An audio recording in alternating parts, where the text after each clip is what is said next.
Question number 2 का जो तीसरा सेक्शन है, तीसरा पार्ट है, आज इसको सॉल्व करेंगे। 336 और 54 यह हमारा तीसरा सेक्शन था। यानी कि पहला था 26 और 91 और उसके बाद दूसरा था 510 और 92 और तीसरा सेक्शन आपका ये दिया गया है। यानी ये क्वेश्चन जो है, देखिए क्लास 10th के यूपी और सीबीएसई बोर्ड के जो एनसीईआरटी की नई किताब है वहां से इसको सॉल्व करवाया जा रहा है। क्लास 10th में जो मैथ का पहला चैप्टर है, पहला चैप्टर जिसमें से पहला क्वेश्चन करवा दिया गया, उसके पहले के कॉन्सेप्ट करवाए जा चुके हैं उस चैप्टर से रिलेटेड, और उसके बाद पहला क्वेश्चन भी कंप्लीट हो चुका है। आज ये जो दूसरा क्वेश्चन हम लोग लिए हैं, ये क्वेश्चन नंबर 2 है। इसमें क्या करना, चलिए इसको सीखते हैं। और साथ ही साथ जो है आज हम लोग जो है क्वेश्चन नंबर 2 का जो तीसरा पार्ट है इसको कंप्लीट कर लेंगे, क्योंकि इस क्वेश्चन में 3 पार्ट करके दिया गया था, पहला पार्ट, दूसरा पार्ट और तीसरा, यानी इसमें 3 क्वेश्चन है। करना same to same as it is ही है, उसमें कोई फर्क नहीं है। यानी जो बच्चे नए होंगे, यानी डायरेक्ट इसको ना देख करके जो पहला सेक्शन बताया गया उसको देख लेंगे, दूसरा वाला देखेंगे, उसके बाद तीसरा वाला देखेंगे, तो उनकी अच्छी प्रैक्टिस भी हो जाएगी और उनको हर कॉन्सेप्ट आराम से समझ में आ जाएगा। तो चलिए सबसे पहले हम क्वेश्चन को समझते हैं कि जो क्वेश्चन दिया गया है इसमें करने के लिए क्या बोल रहा है, क्योंकि जब तक हम क्वेश्चन को नहीं समझेंगे तब तक क्लियर नहीं हो पाता, क्योंकि रटने से कोई भी एग्जाम हम क्रैक नहीं कर पाएंगे, पास आउट नहीं हो पाएंगे, तो रैंक की तो बात ही जाने दीजिए। तो आपको क्वेश्चन को समझना है। तो देखिए क्या कह रहा है क्वेश्चन में, find the LCM and HCF of the following pairs. कह रहा है कि जो नंबर हमको दिया गया है, फॉलोइंग पेयर्स का, पेयर का मतलब होता है 2।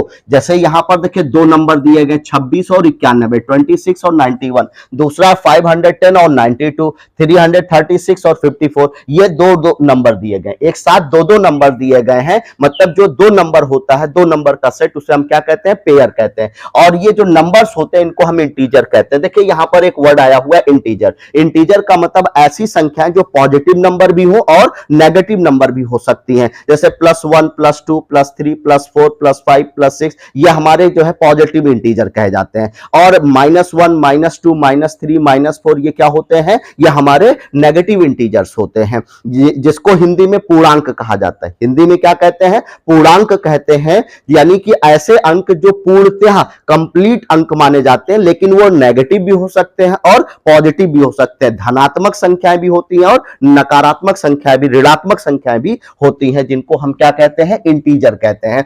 तो कह रहा है कि हमें फाइंड करना है, निकालना है, क्या निकालना है, एलसीएम और एचसीएफ। जो नंबर्स हमें दिए गए हैं, पहले इसको क्या करना है, इसका एलसीएम और एचसीएफ निकालना है। उसके बाद देखिए इसमें 2 पार्ट करके पूछा गया क्वेश्चन। उसके बाद कह रहा है वेरीफाई दैट, और उसके बाद आपको वेरीफाई करना, क्या वेरीफाई करना, क्या सत्यापित करना है कि एलसीएम इंटू एचसीएफ जो होगा वो किसके बराबर होगा, किसके इक्वल होगा, equal to product of the 2 numbers. Product का मतलब है कि जब हम 2 नंबर्स लेते हैं, जैसे 2 नंबर हमारे 26 91 हो गए, 510 92 हो गया, 336 54 हो गया, ये जो नंबर्स हमें दिए गए हैं, इन दोनों को आपस में अगर हम गुणा करेंगे तो जो गुणनफल आएगा उसको हम क्या कहते हैं, प्रोडक्ट कहते हैं। जैसे हमने एक नंबर लिया 4 और एक नंबर लिया 3, तो 4 और 3 को जब मल्टीप्लाई करेंगे, 4 इंटू 3, तो ये 2 नंबर थे, दोनों को मैंने मल्टीप्लाई कर लिया, तो 4 3 जा कितना हो गया, 12 हो गया। इसी तरह से कोई भी नंबर आप लेते हैं तो 2 नंबर को गुणा करने के बाद जो नंबर आपको प्राप्त होता है, इसको हम क्या कहते हैं, प्रोडक्ट ऑफ द 2 नंबर्स। ये 2 नंबर है, इनका ये क्या आया, प्रोडक्ट आया, यानी गुणनफल आया। तो इसी तरह से कह रहा है कि जब एलसीएम आप निकाल लेंगे, एचसीएफ निकाल लेंगे, तो एलसीएम और एचसीएफ का जब मल्टीप्लाई करेंगे तो ये किसके बराबर हो जाएगा, प्रोडक्ट ऑफ द 2 नंबर। यानी जो दोनों नंबर्स दिए गए, अगर इनको आप गुणा करेंगे तो उन नंबर्स के ये क्या होगा, बराबर होगा। तो चलिए इसको प्रैक्टिकल करके हम लोग सीखते हैं, क्योंकि कुछ चीजें हैं वैसे जबानी कम समझ में आती है, लेकिन जब आपको करके बताया जाएगा तो अच्छे से समझ में आ जाएगा। तो पहले तो हमें क्वेश्चन को समझना है कि क्वेश्चन में क्या कहा कहा जा रहा है कि जो नंबर्स हमें दिए गए इनका एलसीएम और एचसीएफ निकालना है, उसके बाद फिर वेरीफाई करना है, उसके बाद वेरीफाई करना है कि एलसीएम और एचसीएफ अगर दोनों को मल्टीप्लाई करेंगे तो उनका प्रोडक्ट क्या आएगा, उनका गुणनफल क्या आएगा। इन दोनों को आप देखेंगे तो दोनों हमेशा बराबर होंगे, यही आपको वेरीफाई करना है। तो चलिए सबसे पहले हम क्या करेंगे, दिए गए नंबर का एलसीएम और एचसीएफ निकालते हैं। तो चूंकि ये वाला पोर्शन, ये वाला दूसरा वाला, पहला दूसरा कंप्लीट हो चुका है, 2 वीडियो आप देख लेंगे पहले, उसके बाद इसको देखेंगे, ये मेरा आपसे रिक्वेस्ट है। तो ये नंबर लेते हैं 336। पहला नंबर कितना हमारा है 336।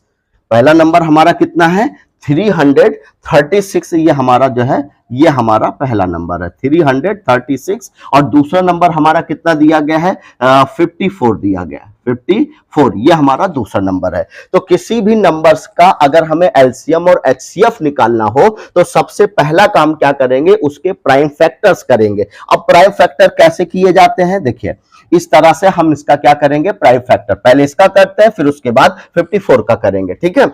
अब देखिए प्राइम फैक्टर करने के लिए ये नंबर्स जो दिया गया है ये प्राइम फैक्टर्स कहा जा रहा है, इसका करना है। सबसे पहले एलसीएम और एचसीएफ निकालने से पहले भी क्या करना पड़ेगा, प्राइम फैक्टर। अब ये प्राइम फैक्टर अगर हम कर रहे हैं तो ये प्राइम नंबर से ही डिवाइड होगा। किससे डिवाइड होगा, प्राइम नंबर से डिवाइड होगा। अब ये प्राइम नंबर कौन कौन से होता है, जैसे आपका 2 सबसे छोटा प्राइम नंबर होता है, फिर हो गया आपका 3 हो गया, 5 हो गया, 7 हो गया, 11 हो गया, 13 हो गया, ठीक है, 17 हो गया, 23 हो गया। ये सभी हमारे क्या होते हैं, प्राइम नंबर्स। प्राइम नंबर्स को प्राइम नंबर जिसे अभाज्य संख्या कहते हैं, हिंदी में क्या कहते हैं, अभाज्य संख्या कहते हैं। अभाज्य संख्याएं ऐसी संख्याओं को कहा जाता है जिनके केवल 2 ही फैक्टर्स होते हैं, यानी कि उनको केवल 2 नंबर से काटा जा सकता है, डिवाइड किया जा सकता है।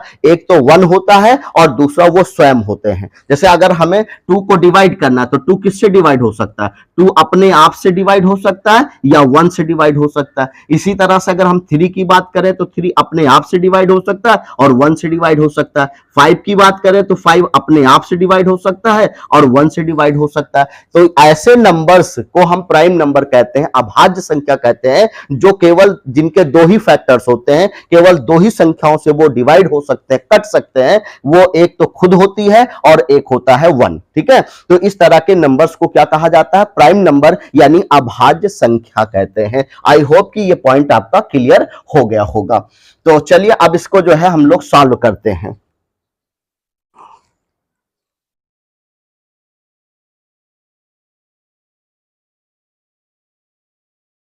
तो चलिए इसको सॉल्व करने से पहले ये चेक करेंगे कि ये किन किन नंबरों से डिवाइड हो सकता है। तो देखिए सबसे पहले यहां पर देखेंगे जो इसका इकाई का स्थान है, यानी कि इकाई के स्थान पर 6 लिखा हुआ, क्या लिखा हुआ है, 6 लिखा हुआ, 6 लिखा हुआ। तो जिसका यूनिट प्लेस यानी इकाई का स्थान पर आप चेक करेंगे कि जिसके भी इकाई के स्थान पर 0 होगा, 2 होगा, 4 होगा, 6 होगा, 8 होगा, ये सारे नंबर्स जो है वो डिविजिबल होते हैं। किससे, 2 से डिविजिबल होते हैं, 2 से कटने वाले नंबर्स होते हैं।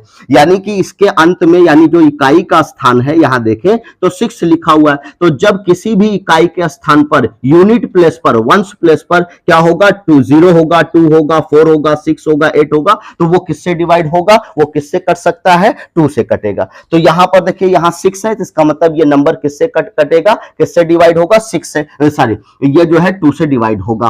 तो अब यहां पर हम क्या देख रहे हैं कि ये 2 से डिवाइड हो रहा है, तो 2 से डिवाइड करके देखेंगे तो 2 का टेबल पहले 3 में करेंगे तो 2 1 जा कितना होगा, 2 हो जाएगा, यहां 1 बचेगा, 2 1 2, 2 निकल गया, कितना बचा, 1 बचा। अब यहां पर 1 बचा और ये 3, अगर यहां पर 1 बचा है और ये 3 ये वाला है तो कितना होगा, 13। तो 2 का टेबल अब किस में करना है, 13 में। तो 2 6 जा 12 होगा, कितना होगा, 2 6 जा 12 होगा, यहां पर फिर बचेगा 1। यानी कि देखिए 2 1 जा 2 हो गया, यहां बचा 1, यहां पर आपका फिर 3 था तो 1 और 3 13 हो गया था। तो 2 का टेबल 13 में कितनी बार जाएगा, 2 6 जा 12 होगा, यानी 2 छंग 12 होगा। फिर यहां पर 1 बच जाएगा, 1 यहां पर और ये 6, अगर ये 1 है यहां पर, यहां 1 और ये 6 आपका कितना होगा, 16 हो जाएगा। तो 2 8 16 होगा, यानी कि 2 8 जा कितना होगा, 16 हो जाएगा। अब उसके बाद देखिए यहां पर जो है 8 आ रहा है, इकाई के स्थान पर 8 आ रहा है, ठीक है। तो अगर यूनिट प्लेस पर 8 आ रहा है इकाई के स्थान पर, तो किससे डिवाइड होगा वो नंबर?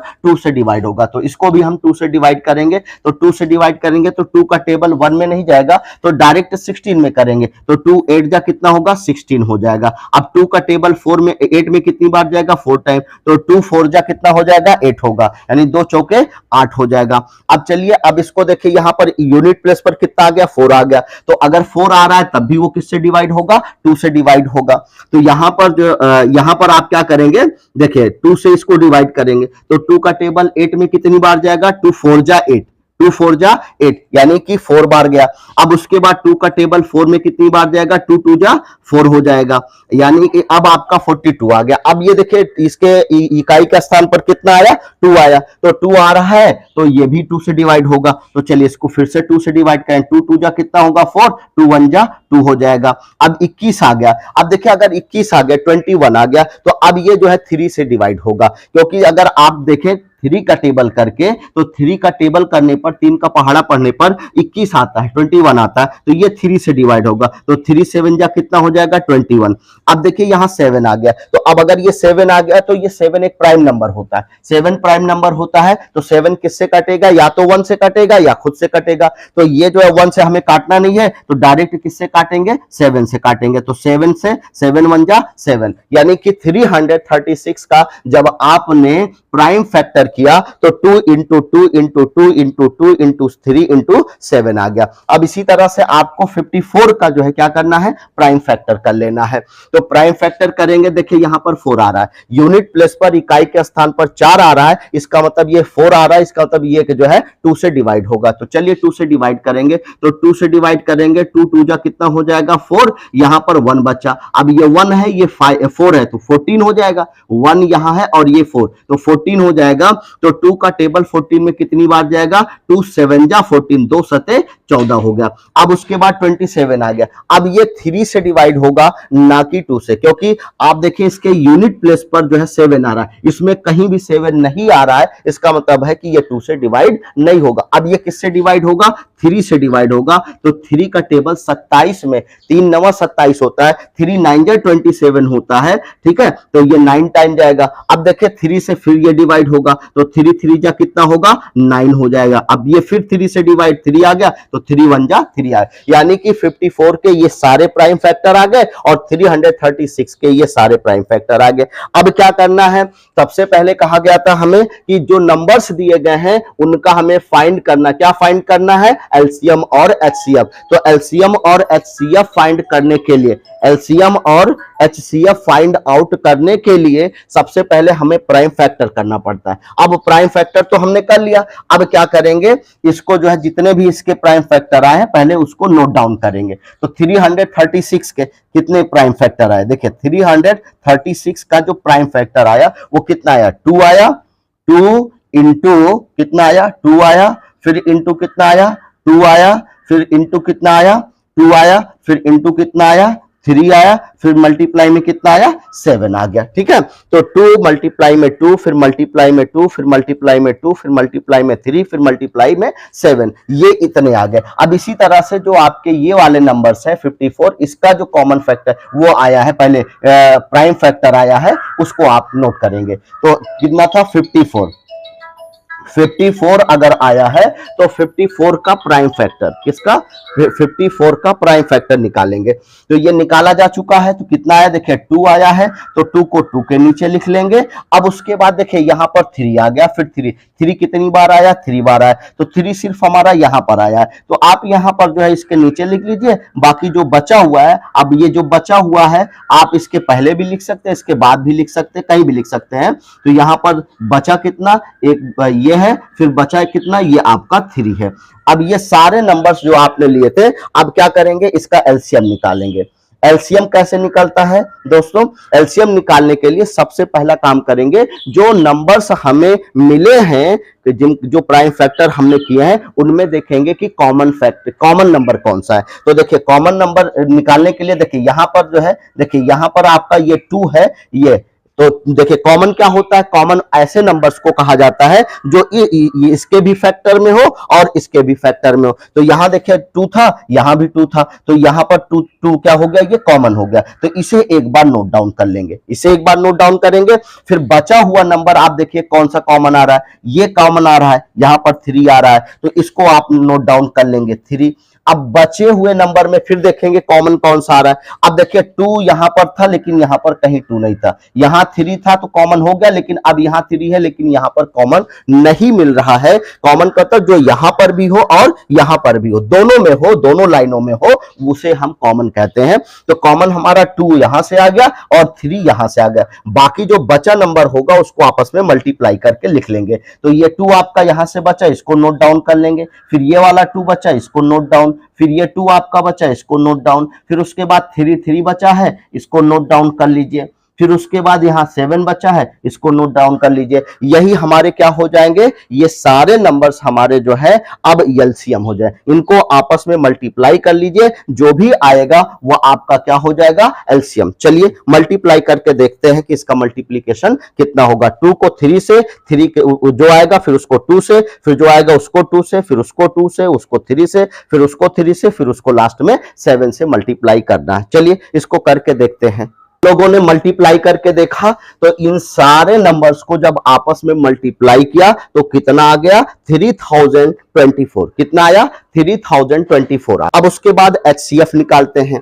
अब एचसीएफ निकालने का क्या तरीका है, अगर एचसीएफ निकालना है, क्या निकालना है, एचसीएफ निकालना है, तो एचसीएफ में केवल कॉमन वाले नंबर्स लिए जाते हैं। तो कॉमन हमारा क्या आया था, 2 आया था, तो 2 ले लेंगे। फिर मल्टीप्लाई में देखिए कॉमन हमारा कितना आया था, 3 आया था, तो इसको ले लेंगे। तो टोटल कितना आ जाएगा, 2 3 जा 6, क्योंकि और इसके बाद कोई नंबर ऐसा नहीं है जो कॉमन आया है, तो इसलिए एचसीएफ आपका कितना होगा, 6 हो जाएगा। यानी एचसीएफ में सिर्फ कॉमन वाले नंबर लिखे जाते हैं जो कॉमन आया होता है, बाकी के नंबर नहीं लिखे जाते। लेकिन एलसीएम की बात करेंगे तो एलसीएम में पहले हम कॉमन नंबर जो आता है उसको लिख लेते हैं, फिर बाकी बचा हुआ नंबर जो होता है उसको नोट डाउन कर लेते हैं। तो इस तरह से जो एलसीएम आपका आएगा वो एक बड़ा नंबर होगा और एचसीएफ उससे छोटा नंबर होता है। हमेशा याद रखिए कि अगर आपका एलसीएम छोटा आ रहा है और एचसीएफ बड़ा आ रहा है तो समझ लेना गलत आ रहा है, कहीं ना कहीं मिस्टेक हो गई है। तो उसको फिर से क्या करेंगे, क्रॉस चेक कर लेंगे। तो कैसे हम चेक करेंगे, देखिए एलसीएम हमेशा बड़ा आना चाहिए और एचसीएफ हमेशा क्या आना चाहिए, छोटा नंबर आना चाहिए, तभी आपका माना जाएगा कि ये सही है। तो देखिए एक पार्ट हमने इसका कंप्लीट किया कि एलसीएम और एचसीएफ पहले निकालने के लिए बोल रहा था, फिर वेरीफाई करना था कि एलसीएम इंटू एचसीएफ बराबर होता है प्रोडक्ट ऑफ द 2 नंबर्स, जो 2 नंबर दिए गए हैं इनके गुणनफल के ये बराबर होता है। तो इसको कैसे वेरीफाई करेंगे, तो सबसे पहले देखिए इसको वेरीफाई करने के लिए एक फार्मूला है, उसको आप नोट डाउन करेंगे। इसको आप जो है क्या करेंगे, सबसे पहले नोट डाउन कर लेंगे कि ये फार्मूला हमारा क्या है। एलसीएम इंटू एचसीएफ ये इक्वल होता है किसके, first number into second number के, ठीक है। तो एलसीएम इंटू एचसीएफ बराबर किसके होगा, first number into second number के बराबर होगा। अब देखिए एलसीएम भी हम निकाल चुके हैं, एचसीएफ भी निकाल चुके हैं, उसको पहले लिखेंगे। एलसीएम हमारा कितना आया है, 3024। कितना आया है, 3024 आया है, 3024। फिर मल्टीप्लाई करेंगे, फिर क्या लिखेंगे, एचसीएफ लिखेंगे। एचसीएफ हमारा कितना आ गया है, 6 आ गया है, तो इसको 6 नोट डाउन कर लेंगे। फिर उसके बाद इक्वल के स्थान पर के नीचे इक्वल लिखेंगे। अब फर्स्ट नंबर लिखेंगे, फर्स्ट नंबर हमारा कितना था, 336 था। अब इसको मल्टीप्लाई करके सेकंड नंबर लिखना, सेकंड नंबर हमारा कितना था, 54 था। अब देखिए इन दोनों को मल्टीप्लाई करके आप चेक करेंगे क्या इन दोनों नंबर के मल्टीप्लाई के बराबर आता है या नहीं आता है। तो जब इन दोनों नंबर्स को आप मल्टीप्लाई करेंगे तो देखिए 6 3 18, 6 3 जा 18 हो जाएगा। और उसके बाद जो है अगर इसको 24 को 6 से करेंगे 144 आ जाएगा। तो इसलिए जो है देखिए, अगर आप 3024 को जब 6 से मल्टीप्लाई करेंगे, 6 से मल्टीप्लाई करेंगे तो कितना आएगा? 18,144। कितना आएगा? 18,144 आएगा, 18,144 आएगा। अब जब आप इसको मल्टीप्लाई करेंगे तब भी इतना ही आएगा, यानी 18,144। अब आप देखिए, ये आपका LHS था, यानी कि इधर वाला जो होता है इसको क्या बोलते हैं? LHS कहा जाता है, LHS कहा जाता है। और इधर वाला जो पोर्शन होता है बराबर के, इक्वल के, उसको क्या कहते हैं? RHS कहते हैं। यानी कि ये लेफ्ट हैंड साइड होता है और RHS यानी राइट हैंड साइड होता है। ये बायां पक्ष होता है और ये दायां पक्ष होता है। हमने ये चेक किया कि बायां पक्ष यानी LHS भी उतना ही आ रहा है और RHS भी उतना आ रहा है। यानी LHS हमारा कितना आ रहा है?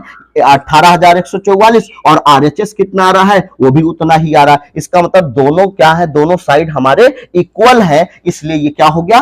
वेरीफाइड हो गया। क्या हो गया? वेरीफाइड हो गया। आप लिख देंगे वेरीफाइड। यही आपको प्रूव करना था, यही आपको वेरीफाई करना था। तो दोस्तों, हमने क्वेश्चन नंबर 2 को 3 पार्ट में बनाया है। तो जो बच्चे नए होंगे, चूंकि वीडियो लंबा हो जाता है और एक एक चीज समझाना रहता है ताकि आपको हर चीज क्लियर समझ में आ जाए, तो वीडियो 3 पार्ट में क्वेश्चन नंबर 2 का बना हुआ है। इसको पहला वीडियो, दूसरा वीडियो और तीसरा वीडियो सीक्वेंस से अगर देख लेंगे तो मजा भी आएगा और एक एक चीज आपको समझ में भी आएगा। और जो बच्चे नए होंगे, प्लीज चैनल को सब्सक्राइब कर लें और साथ साथ अगर आपको वीडियो पसंद आ रहा हो तो लाइक जरूर करिए, शेयर करिए, सब्सक्राइब करिए और अपने दोस्तों को भी मोटिवेट करिए कि चैनल से जुड़े, ताकि उनको एग्जाम से पहले पहले पूरी तैयारी करवाई जा सके। चलिए, आज का वीडियो यहीं पर वाइंड अप करते हैं। Thank you so much.